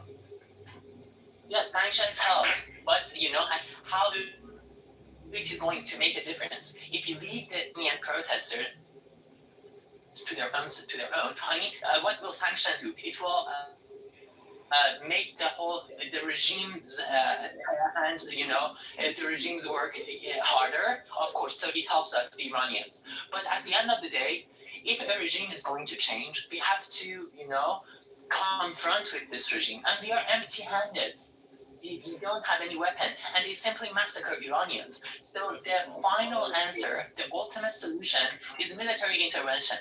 And if the Democrats, I know that there are individual voices, so I don't know his name, but there's sorry, Justin, if I 10 seconds, if I finish what I was saying. So I know that there is a Democrat congressman, I think, or perhaps he's a senator. He's old, right? He doesn't have hairs on his head. I don't know what his name is. But yes, he has been very vocal in supporting Israel and supporting the Trump administration. But most of Democrats are anti-war, unfortunately.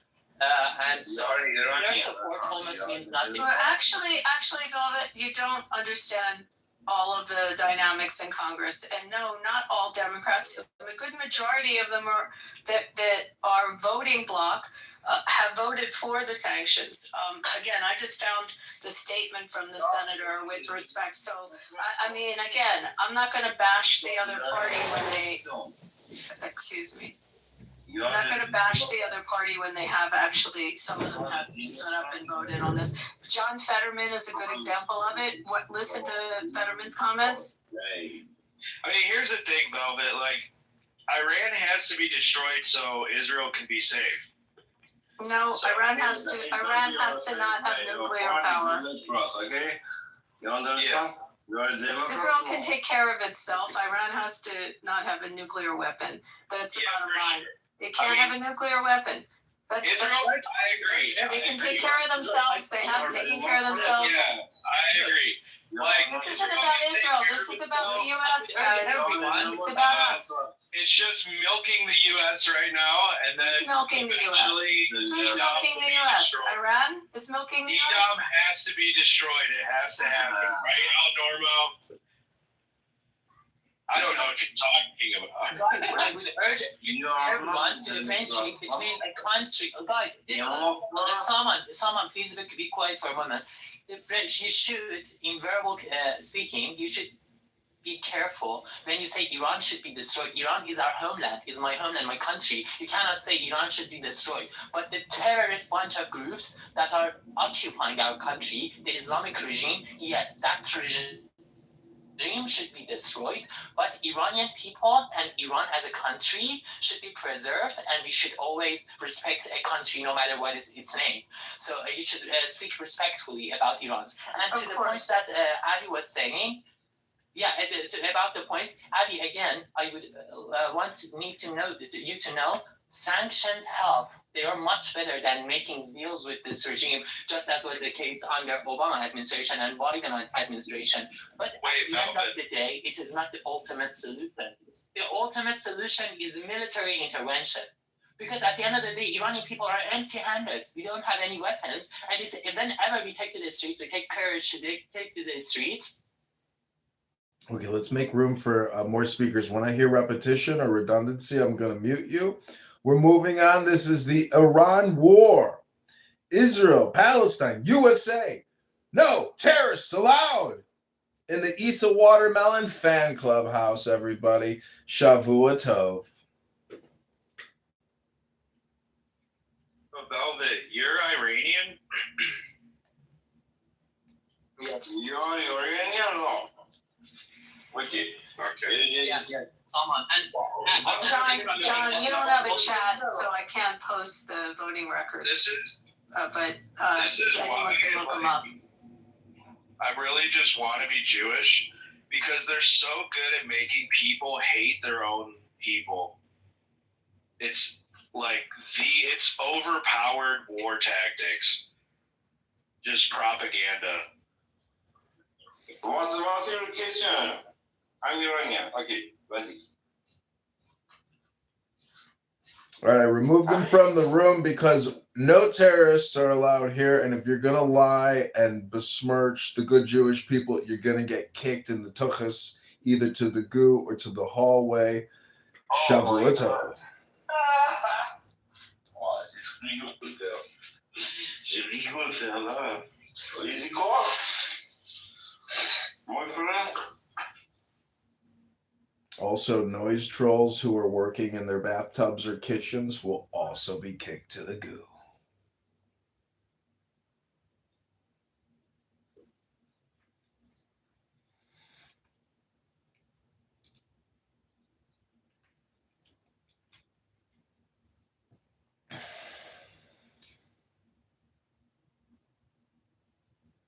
So, Abby, your main contention is Iran should not, cannot, must not, will not get a nuclear weapon. And we've already dropped 2 massive bunker busters on their nuclear program. What's next? Okay, can I read you something, John? If that's okay. So we've got something like 150 plus strike capable planes stacked up to hit Iran right now with the arrival of the second carrier group. Israel used about 200 planes during the 12-day war. So that's close to about 400 planes right now that are there. Iran has an estimated stockpile of about 3,000 ballistic missiles. That's what's left after at least probably close to 50%, somewhere between a third and 50% were destroyed during that 12-day war. Let's say a third of them are short range. 10 sorties that no longer have a ballistic missile program. It can get a little messy. The U.S. operates 72 B-52 bombers that can fly anywhere. So if Iran starts playing games in the Gulf, the U.S. can start to, at that point, do carpet bombing. I mean, just look at what war power is there now, and what they could possibly act up and do. And you're military, you probably understand that better. I'm just reading some of the stats on it. And with respect, Velvet, I put in a bipartisan bill by Rosen and McCormick from Pennsylvania, Rosen from Nevada. So just to give you an example, but I'd look at John Fetterman's statements also. I think John Fetterman recently just cast a vote which turned the tide, right? He seems to always be like a linchpin. He is a linchpin. He's kind of the new Manchin. But I'll call out the Democrats when they should be called out. But on this one, the majority are not crazy Ilhan Omars. There's some very normal ones.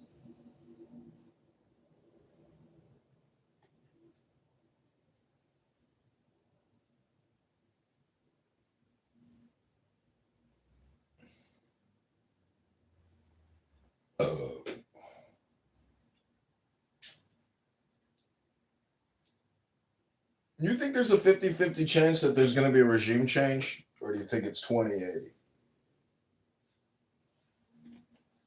I think he dies. He's old. But, not all of the Gulf, they've come out with statements that they're fearful of regime change because of what will take its place. I mean, that's a really important consideration. Have you talked about that? What if it does change? Who comes into power?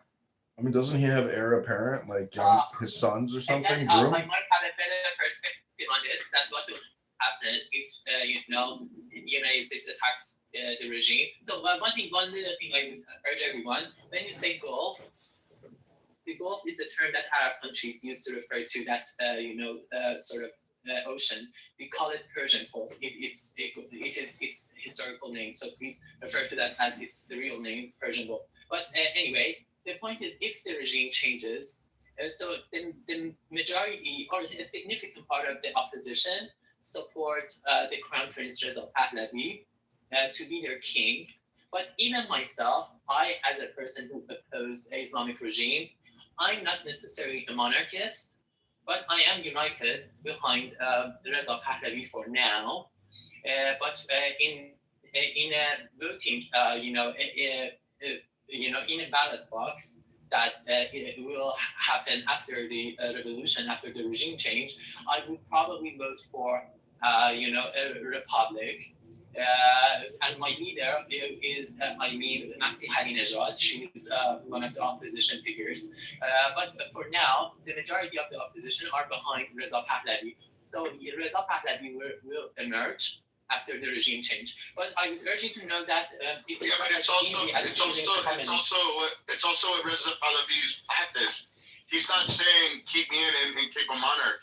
He's saying let's do a just election, and then you can pick if you want to have a monarchy or you want to have our not monarchy. So I think that's why people want Reza Pahlavi in place, so he can create a clear path to a better future for the Iranian people, right? He's not necessarily saying, I want to be in power and it's only me. He's saying, listen, I want to be able to help, and I have a portfolio put together on how I can help with the conversion to make it an easy transition to make it better for the Iranian people. So it's not like what happened in Iraq. And even if it is a monarchy, the result of the ballot box, it will be a democratic monarchy, just as most of the European countries, just as United Kingdom, that the king has just a constitutional stance, but the real power is in prime minister's hand. So in any way, Iranian people are fighting for democracy. We want democracy, but it could happen in a republic form, or in a just as United States, or in a monarchy form like United Kingdom.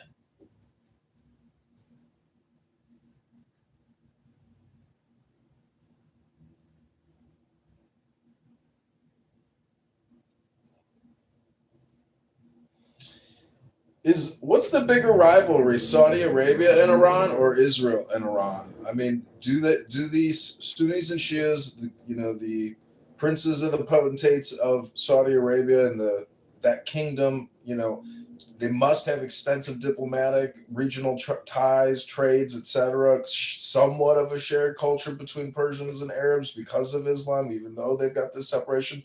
What role is Saudi Arabia either going to play, in diplomacy or creating stability and peace as opposed to war?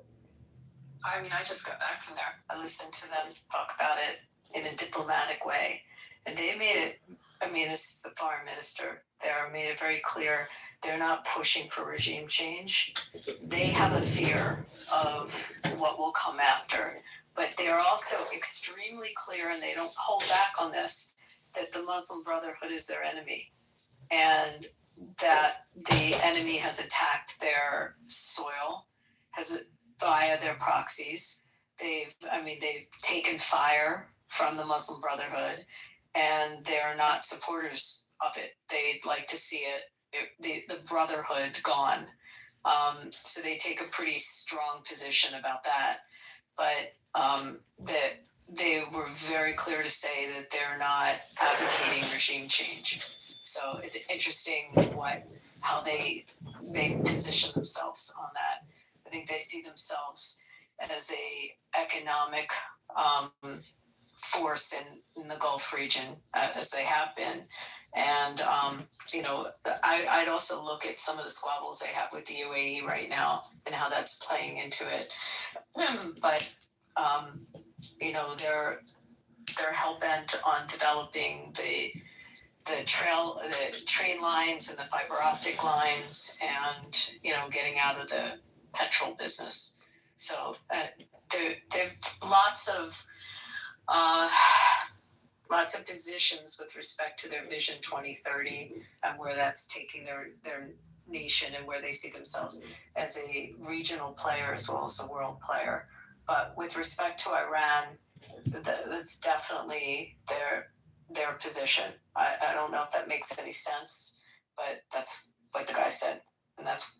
Well, you say they want to get out of the oil business. Do you know what the market cap of Aramco is? I looked it up the other day. Oh yeah, but they're very clear in their Vision 2030 to diversify and get into tech and get into these other industries, and they're handing out money to companies coming in that want to build infrastructure in their nation, doing that.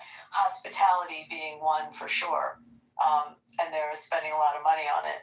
but there's other industries that they've invested in, including, by the way, shocking, but the green industries, even though it seems counterintuitive to being in the oil business.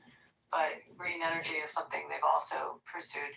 But I would just take a look at it's easy. You can just Google their Vision 2030. Yeah, I know, I've heard of it. You know, this is the Saudi Arabian oil company. This is known as Aramco. This is their vital stats on the stock. Their market cap is 6.22 trillion. PE of 17. Dividend is 5.2%. John, are they under Apple? They were the biggest. They're the biggest in the world, and then Apple overtook them. No. No, they are. No, Apple's not as big as Aramco. Yeah, but again, Apple's 3.9 trillion. Aramco is 6.2 trillion. I mean, that's incredible. Just look at the Sovereign Wealth Fund.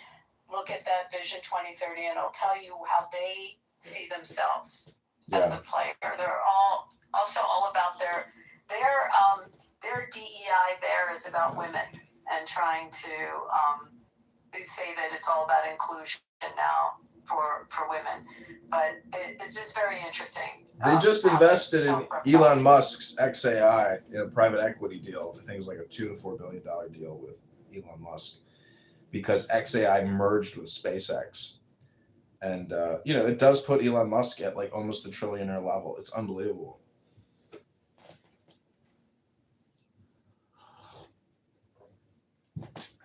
But, I think historically, wars and debts and all this chaos is really, I'm more worried that there's going to be a war because it's going to shift the attention. But, it just seems to be convenient when a war happens to break out. And, I've heard so much chatter that, I'm pretty concerned. And the buildup, is basically potential energy. And so what's the flow going to be? Lord, we're sitting in the hub of AI, right? Chicago, Great Lakes area. You know that. Yep. It's AI's everywhere, though. They're estimated to build, I think it was I read 3,000 or 5,000 more AI data centers in the United States. I'm like, what? How can we already, we're already doing it. Everybody's already online. How many more data centers do we need?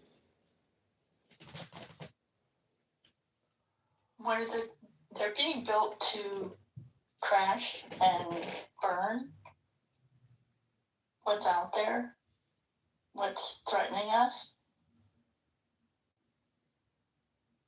So you think the buildup of data centers in the United States is a geostrategic move? I think it's what's going to make us dominant.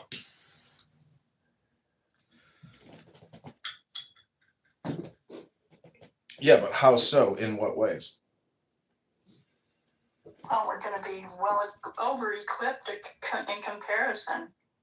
They can talk a bunch of crap, excuse my French, but delivery is going to be what counts.